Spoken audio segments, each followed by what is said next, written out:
Saudara, Anda kembali menyaksikan Breaking News Kompas TV bersama saya Renata Panggalo. Kita lanjutkan diskusi kita bersama dengan Adrianus Prima, analis Lembaga Kajian Pertahanan Strategis yang hadir lewat sambungan daring. Pak Adrianus, kita lanjutkan, tadi sudah sampai di pertanyaan tadi disampaikan oleh Adisti. Apakah Tiongkok ini mau benar-benar tampil? Karena selama ini kita lihat kan di belakang layar saja, Pak Adrianus, apakah di ronde kedua perundingan ini ada kemungkinan China atau Tiongkok ini bisa lebih tampil, Pak? Memang kita sama-sama ketahui bersama ya, Mbak Renata, bahwa China itu cenderung tidak mau turun langsung ke dalam negosiasi, tapi menggunakan jalur-jalur lain ya, karena memang sepertinya China itu tidak mau terlibat secara aktif, apalagi tampil ke depan. Nah, kita hanya bisa berharap bahwa negara-negara lain itu bisa merayu China atau meyakinkan China untuk ikut menjadi mediator lah dalam konflik ini. Karena kita juga harus sama-sama ketahui bahwa secara hubungan dagang dan militer, Pakistan itu sangat dekat dengan China. Kalau kita ketahui ya, seperti pesawat tempur, kemudian rudal-rudal pertahanan udara Pakistan itu diproduksi dengan menggunakan teknologi Cina, begitu. Jadi memang kita masih berharap ya bahwa Pakistan tentu saja selain berperan penting dalam negosiasi antara Iran dan Amerika, Pakistan juga kita harapkan bisa mengajak Cina untuk turun ke dalam negosiasi ini, karena memang kalau tidak ada negara lain yang membantu dalam negosiasi ini, nampaknya memang akan mencapai stalemate ya. Jadi karena Amerika masih berharap maksimal dari perundingan, Iran pun ya tidak mungkin juga Iran memenuhi tuntutan Amerika, karena seperti disampaikan itu bukan negosiasi tapi penyerahan diri, karena memang tuntutan-tuntutan Amerika itu belum diturunkan dan cenderung makin hari itu malah semakin maksimalis begitu. Oke, tapi kalau Pak Adrianus bisa memperkirakan kira-kira tingkat keparahan seperti apa yang akhirnya pada waktunya Tiongkok ini memutuskan untuk ya udah deh ikutan aja daripada semakin parah begitu, apalagi Selat Hormuz yang menjadi taruhannya, Pak. Ya, memang mungkin tidak akan instan ya dalam kalau prediksi kami mungkin kemungkinan bahwa Cina akan ikut dalam ronde kedua perundingan ini masih belum besar lah.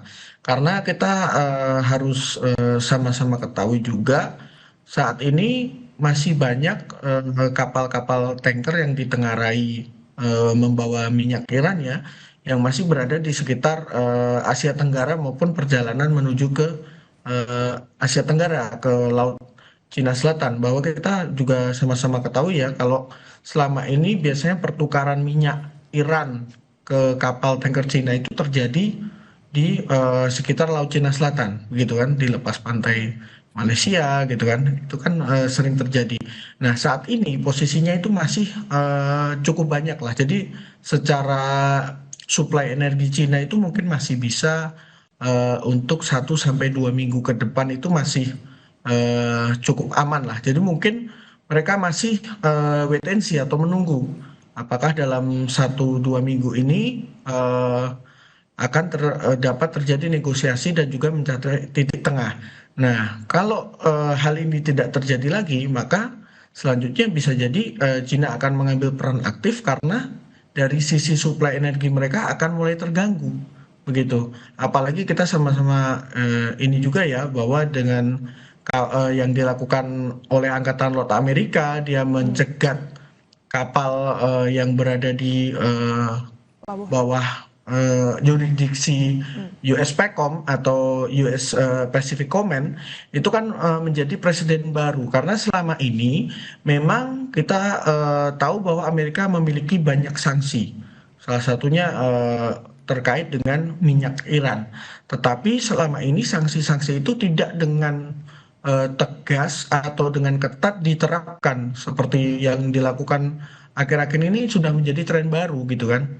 Jadi kapal yang tidak berada di Timur Tengah tapi dilakukan pencegatan oleh Angkatan Laut Amerika. Nah, kalau hal ini terus terjadi, apalagi terhadap kapal-kapal yang berada di Asia Tenggara ya, yang akan melakukan transfer minyak kepada kapal tanker Cina. Nah, ini tuh bisa menjadi sinyal bahwa ini adalah waktunya Cina untuk masuk ke negosiasi karena kepentingan suplai energi mereka sudah mulai diganggu lah secara oleh Amerika. Tapi memang Iran, mohon maaf, Cina itu hampir dipastikan tidak akan melakukan intervensi secara militer, lebih kepada diplomasi, bagaimana meminta Iran dan Amerika untuk mencari jalan tengah begitu.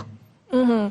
Tapi Pak Adrianus, kalau untuk mencari jalan tengah, sebenarnya gencatan senjata kata Donald Trump diperpanjang begitu ya. Namun yang menjadi hambatan menurut Iran karena masih ada blokade, ini rasanya sulit dilakukan negosiasi ini. Kira-kira apa yang bisa dilakukan oleh Amerika Serikat untuk menciptakan prakondisi yang kondusif untuk bernegosiasi supaya Iran ini trust-nya bisa kembali naik kepada Amerika?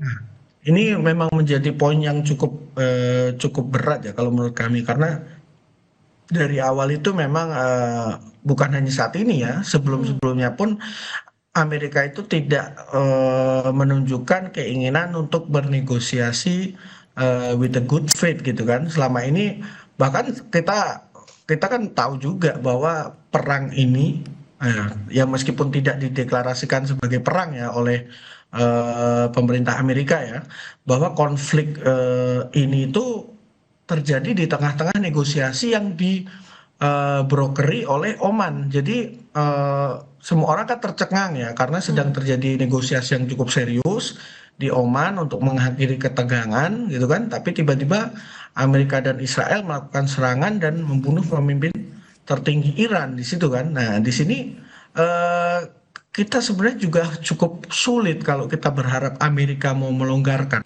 kecuali memang ada negara-negara lain yang mau memberikan tekanan-tekanan kepada Amerika. Karena kalau selama ini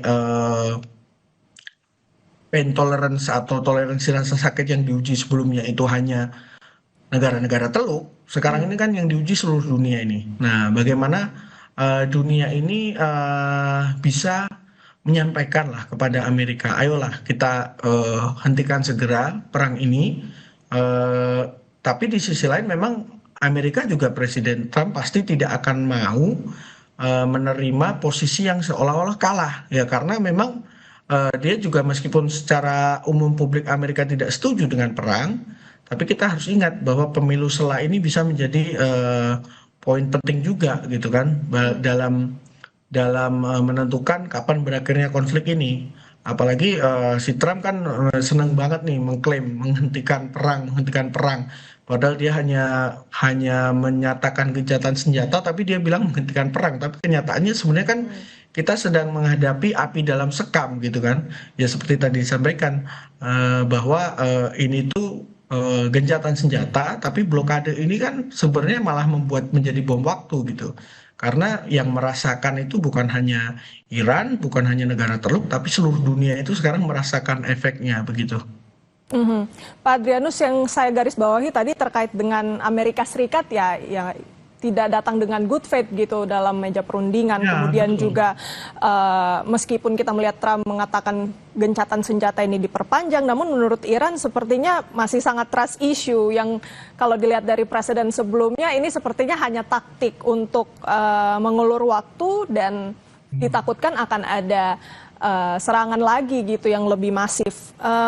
Menurut Pak Adrianus, apakah memungkinkan ini dapat dikonfirmasi bahwa kekhawatiran ini akan terjadi, tapi jawabannya bisa ditahan dulu, kita jeda sejenak. Tetap di Breaking News Kompas TV. Baik, Pak Renata.